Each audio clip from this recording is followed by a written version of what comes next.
Obrigado, Sr. Presidente. Senhoras e Srs. Deputados, Sra. Ministra, queria colocar quatro questões que resultam não só da intervenção que a Sra. Ministra fez, mas sobretudo daquilo que consta da proposta de lei e até da sua exposição de motivos e também daquilo que foram sendo as afirmações feitas pelo Governo, nomeadamente pela Sra. Ministra, na preparação desta proposta de lei. E a primeira, Sra. Ministra, é uma pergunta que já tive a oportunidade de colocar noutra sede, em sede de comissão, mas gostava de obter agora uma resposta para ela. E que tem que ver com o seguinte: a Sra. Ministra e o Governo assentam no argumento da especialização e das vantagens da especialização o argumento de fundo para a proposta que apresentam. E a pergunta que lhe queria colocar à Sra. Ministra é o que é que na Lei 399, que é a lei que hoje maioritariamente se aplica ao território nacional, o que é que na Lei 399 a impede de criar tribunais especializados? Porque nós já temos hoje dezenas de tribunais especializados pelo país todo. O que é que a impede de criar tribunais especializados a partir da Lei 399? Porque a Sra. Ministra, afinal de contas, vem dizer-nos que é preciso criarmos uma nova lei para termos especialização na Justiça. Quando nós já hoje temos uma lei que prevê a especialização e a possibilidade de criação de especialização na Justiça, porque é que esse regime não serve? Segunda questão, Sra. Ministra. Como é que os cidadãos ficam mais perto da Justiça se encerram tribunais e se empurram cidadãos para mais longe quando hoje têm tribunais perto onde podem resolver os seus problemas? Porque a mudança de competências resultante da instalação dos juízos significa em muitas situações que os cidadãos que hoje têm no seu concelho, na sua sede de concelho, o tribunal onde podem resolver os seus problemas, passam a ter que se deslocar a 1, 2 ou 3 concelhos diferentes. Que tipo de proximidade é esta que o Governo concebe? Terceira questão, Sra. Ministra, e esta é uma questão importantíssima. Que critérios de qualidade é que o Governo utilizou para avaliar o sistema atual e para apresentar a nova proposta de modelo judiciário? Que critérios de qualidade exatamente é que foram utilizados, Sra. Ministra? Este era um aspecto essencial que nós gostávamos de ver aqui discutido. E a última questão, Sra. Ministra, é a de saber como é que o Governo justifica que em alguns casos possa haver exceções à regra do distrito para considerar a organização do modelo judiciário, mas noutras circunstâncias em que a idêntica exceção se justificava e se justifica com uma evidência claríssima, porque é que não foram consideradas exceções a essa organização? Estou a lembrar-me, por exemplo, Sra. Ministra, da configuração do Tribunal da Relação e no que ela implica no distrito de Aveiro, com populações que têm uma identificação histórica, cultural, social e até económica com o distrito de Coimbra e que até hoje têm na relação de Coimbra o Tribunal de Segunda Instância a que ficam submetidos no âmbito de competência territorial e que passam a estar, infelizmente, remetidos para o Porto, com o qual nada têm que ver, com o qual não há ligação rigorosamente nenhuma. Agora a palavra o Sr. Deputado João Oliveira. Obrigado, Sr. Presidente, Sras. e Srs. Deputados. Sra. Ministra, a proposta que aqui nos traz é, de facto, uma proposta de organização do sistema judiciário que assenta fundamentalmente em 3 argumentos falsos. E em 3 argumentos falsos que justificam que a Sra. Ministra, aliás, não tenha respondido às questões que eu coloquei. Em primeiro lugar, o falso argumento de que toda a especialização é um ganho para a Justiça e que sem esta proposta de lei não há especialização. Sendo evidentes os ganhos da especialização em determinadas áreas, outras há em que se levantam justíssimas dúvidas quanto aos efeitos nefastos de limitação e estimulamento do julgador e de perversa uniformização da jurisprudência que resultam da especialização. Por outro lado, ficou já demonstrado que não precisamos desta proposta para termos justiça especializada. Há anos que temos tribunais especializados na família e menores, no trabalho ou no comércio, e bastaria a vontade do Governo para que eles pudessem ser estendidos a outras áreas do país. Em segundo lugar, o falso argumento da melhoria da qualidade da justiça. A qualidade da justiça, Sra. Ministra, tem um critério fundamental de apreciação, que é a existência ou não de recurso das decisões judiciais.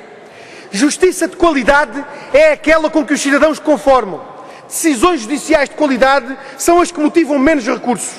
Ora, quando olhamos para o funcionamento da justiça em Portugal, percebemos que é precisamente nos tribunais onde se faz justiça com mais qualidade que o Governo pretende levar por diante encerramentos.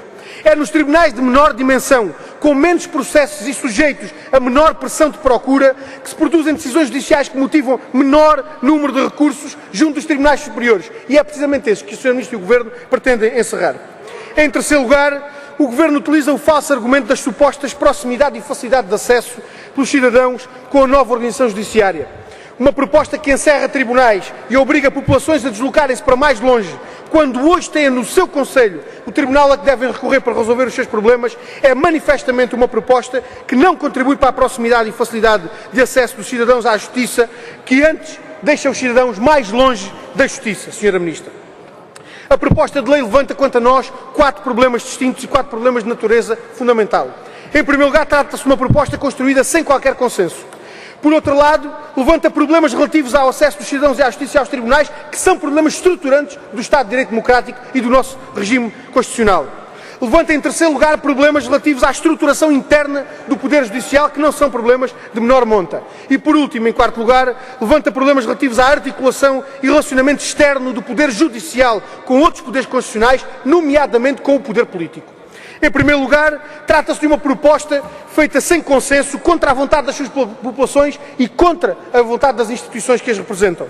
É uma proposta que põe em causa elementos estruturantes de representação histórica, de identidade e pertença comunitária e de referência económica, social e cultural que estão na base do tecido judiciário. E certamente, Sra. Ministra, temos uma noção muito diferente da revolução, sobretudo considerando o caráter revolucionário afirmado hoje, quer pela bancada do PSD, quer pela bancada do Governo, em relação a esta proposta. Mas, Sra. Ministra, certamente não cabe em nenhum conceito de revolução a construção de uma proposta feita atrás de um computador, utilizando, a partir do mundo virtual do Guia Via Michelin, desprezando as condições reais do território e das condições de vida das populações. Não é uma revolução, é um cerceamento de direitos fundamentais dos cidadãos que esta proposta nos traz.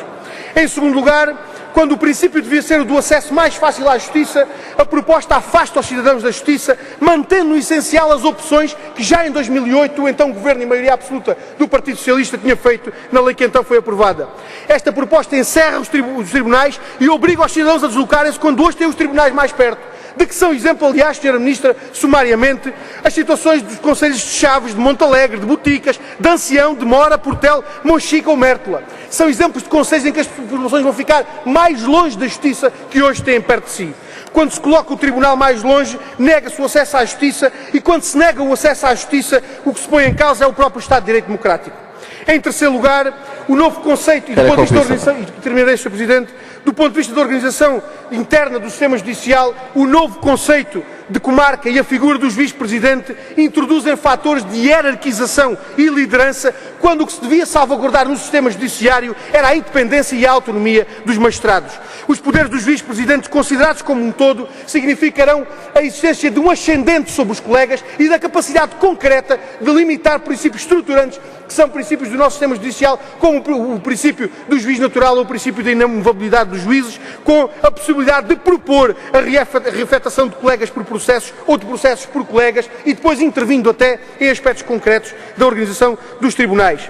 E por outro lado, Sra. Ministra, a Sra. Ministra importa da pior forma o conceito de tribunal de círculo para as novas comarcas, o que se reflete até na referência feita às exigências e preferências do preenchimento dos quadros.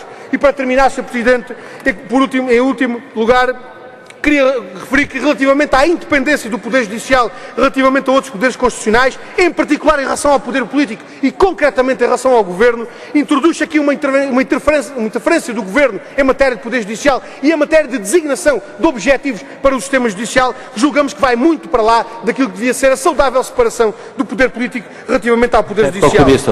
Vou concluir, meu Sr. Presidente. Esta proposta de lei contribui para a desagregação da justiça enquanto sistema que espelha o exercício da soberania baseado na organização e responsabilidade do Estado, aplicando regras e leis em nome do povo e para o povo. Esta proposta de lei contribui para a substituição dessa justiça, fundamento soberano e popular, pela justiça dos tribunais ad hoc, que aplicam regras que em cada momento traduzem aquilo que seja o espírito ou a natureza metafísica de um povo, recuperando, Sra. Ministra, concepções da escola histórica do direito que há muito já estão ultrapassadas, até do ponto de vista filosófico.